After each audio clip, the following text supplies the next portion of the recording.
There are many theories on why the Roman Empire fell, and I have made 2 videos on this channel presenting a total of 23 reasons why Rome fell, so everybody can choose his or her favorite theories. But there are some people who claim that Rome actually never fell. Wait, what? How can this be? Didn't we discuss in previous videos that Rome did fall, not only the city but the whole empire, and that this fall was quite brutal? How then can some people make such a claim? Well, let us explore this fascinating idea that Rome has actually never fallen.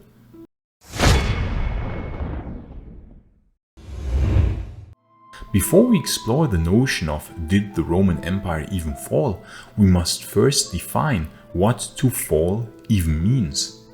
What does it mean when an empire falls? Well, for some people, the fall of an empire means the collapse of the authority of the underlying central state. Let us, for example, take the empire of Alexander the Great. Alexander had conquered this vast empire in an incredibly short time span of a bit more than 10 years. But immediately after his death, his vast empire split into different parts, governed by his generals and their successors. So, did this empire then fall? Well, it fell from the viewpoint of centralized authority, but culturally, initially at least, absolutely nothing had changed when Alexander died. So then it cannot be only the power of a government that defines the fall of an empire. We certainly must include other aspects. And the most logical one apart from government is of course culture. An empire so vast as Alexander's empire, or of course later the Roman Empire, combined many different cultures. And in the case of the Roman Empire, which would last much longer than Alexander's empire, the cultures in the Roman Empire, in the time span of quite a few centuries, slowly were assimilated by Roman culture. Would you certainly find many people that would still identify as Gauls shortly after Julius Caesar had conquered Gallia? 200 years later, you would probably have struggled to find such people. This of course applies more or less to all provinces of the former Roman Empire. By AD 212 then, the Emperor Caracalla had given all free men of the Roman Empire the Roman citizenship, creating even more the feeling of belonging to a common culture. And please like this video and subscribe so that you won't miss any future videos on the fascinating era of the late Roman Empire. Because I want this to be the most detailed channel on YouTube about the fall of the Roman Empire. I will leave no detail out, promised. And please consider supporting our work on Patreon or via YouTube membership, because the long-term sustainability of this channel really depends on your support. YouTube is not really generous to such a niche topic about the late Roman Empire, and as you can imagine, the ad revenue from the videos is really quite low. So in order to be long-term sustainable, unfortunately I really need your financial support via Patreon or YouTube membership. I think Maiorian would thank you for supporting a channel bearing his name. Gratias ago tibi, amici. So then, what do we mean when we say that the Western Roman Empire fell in 476 AD? Of course, we have already debunked the notion that the empire fell in that year. In fact, a completely powerless child emperor was deposed, so actually nothing noteworthy had happened. We can just say that on that fateful day of September 4th, when Romulus Augustus was deposed, since Italy would not be directly governed by a Roman emperor anymore, that the empire fell. So this could suffice the first condition of fall, namely that the Roman state had collapsed on paper, but culturally nothing had changed. In fact, barbarian generals had for some periods governed the Western Roman Empire before without a Roman emperor, such as Ricimer, for example, for 4 months before Maiorian ascended to the throne in AD 457, or for 2 years after Libius Severus's death in 465. So the deposition of Romulus Augustus might not even suffice the first definition of fall, since he held no actual power. Culturally, really nothing happened in 476 when Odoacer took over. But on a map, Italy would now not be called Western Roman Empire anymore, but Kingdom of Odoacer, even though the year 480 in Italy would be for a time traveler indistinguishable from, say, 470. So we already see here that it is not so easy to define a fall. So then, does a fall mean that a culture ends? Must the fall be defined by the end of a culture and the beginning of a new one? If we look at the Roman culture in the West, it was so strong that it lived on even after its supposed fall. The Roman Church in the West survived, and the popes would emerge as the new dominant figures of power in Rome. Rome, previously capital to a real empire, would now become capital to a religious empire of Christianity, at least in the West. Meanwhile, in the East, the Eastern Roman Empire did not fall by any definition. It continued until 1453, and even this date is disputable, since we know that several remnant states survived the fall for some more years, such as the Empire of Trebizond, the Principality of Teodoro, or the Despotate of Epirus. And in this video here, I told the story about people who still call themselves Romans today, such as found in rural areas of Greece, where you might still find people who call themselves Roumaoi or Romaioi, Romans, or Romanians who call themselves Romani. So one could argue that if we take the second definition of culture, Rome actually only transformed over the centuries.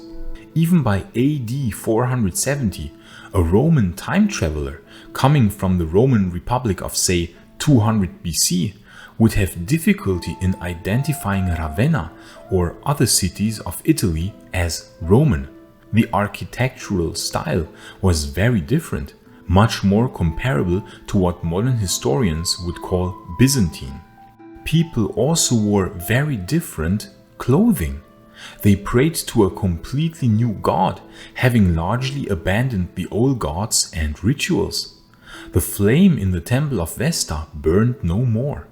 In the eyes of this time traveler from 200 BC, Romans of 470 AD would not be deserving of the name Romans. They would be completely alien to him. He would have said that Rome had fallen, although in 470 AD, all maps still show the Western Roman Empire as existing. When the West was conquered by Germanic kingdoms, we would have many Germanic kings trying to emulate the customs of the old Roman emperors. Theodoric would even often reside in the palace of the Caesars on the Palatine Hill in Rome like the old emperors, continuing Roman traditions and customs and minting coins worthy of Roman emperors of old. And by 800 AD, Charlemagne would claim the title of new Roman emperor.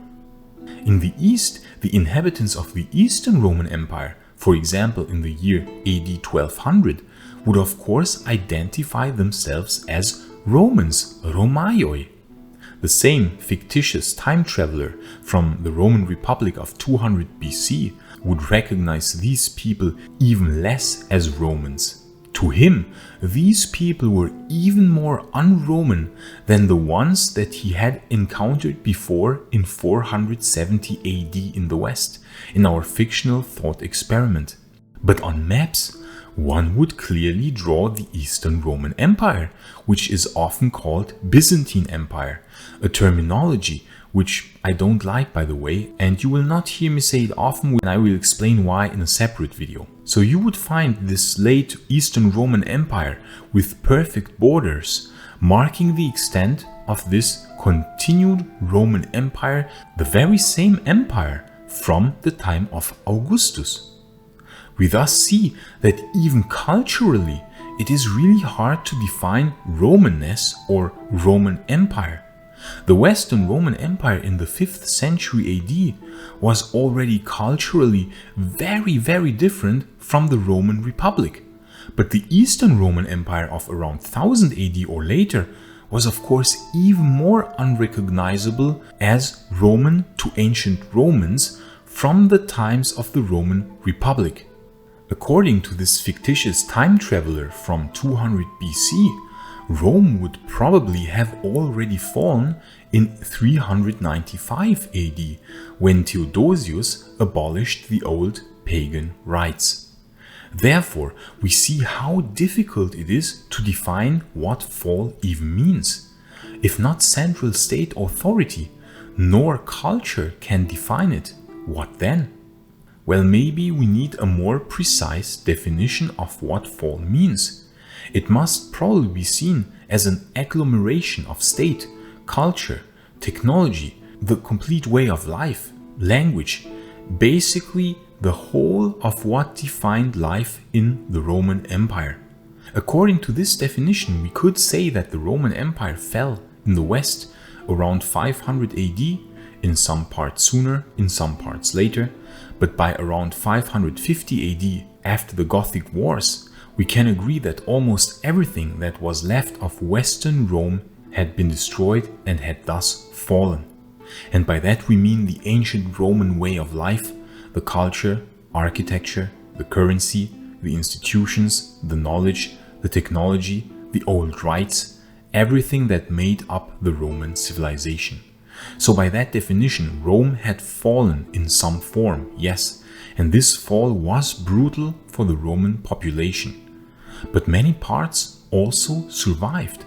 The Roman language was still spoken after this fall and would slowly transform into Italian, Spanish, French, Romanian or Portuguese, to name the most spoken ones.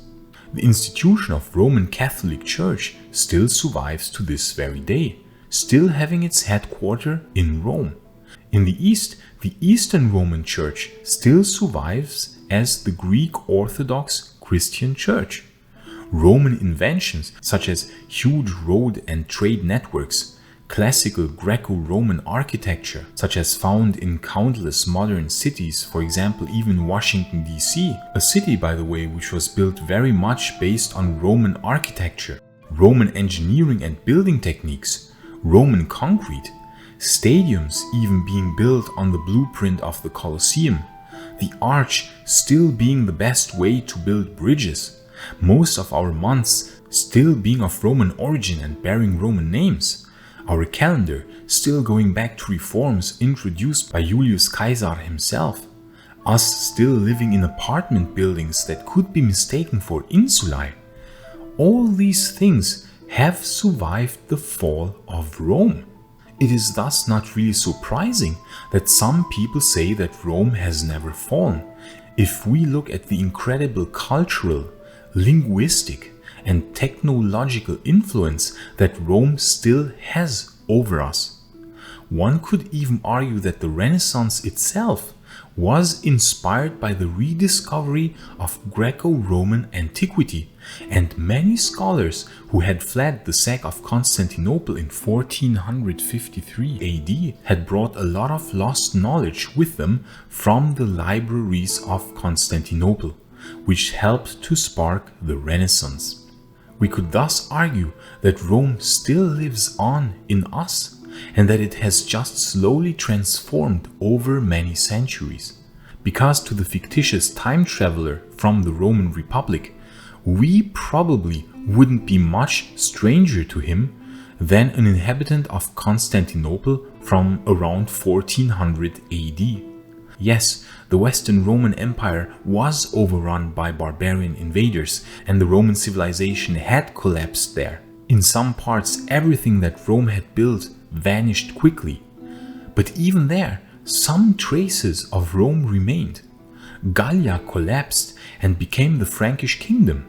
Yet even 320 years after this collapse, a Frankish king would be so utterly impressed by Rome that he would want to become a new Roman emperor himself. And he still spoke a language that was an evolution of vulgar Latin.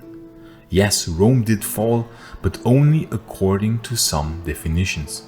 If we, however, define the fall differently, then we can see that it gets really difficult to even be able to say when the Roman Empire fell, or if it even fell, a notion that can be accepted if cultural transformation is taken into account. So this means that if we interpret the fall more loosely, we can say that we are, to some degree, all Romans. And if you are interested in how the fall started, at least according to some definitions, you can watch this video here in the upper right corner. And if you are more interested to see how Rome must have looked back then, you can watch the other video in the lower right corner. I say thanks again to all friends of Roman history, gratias amici imperii Romani, and bene vale.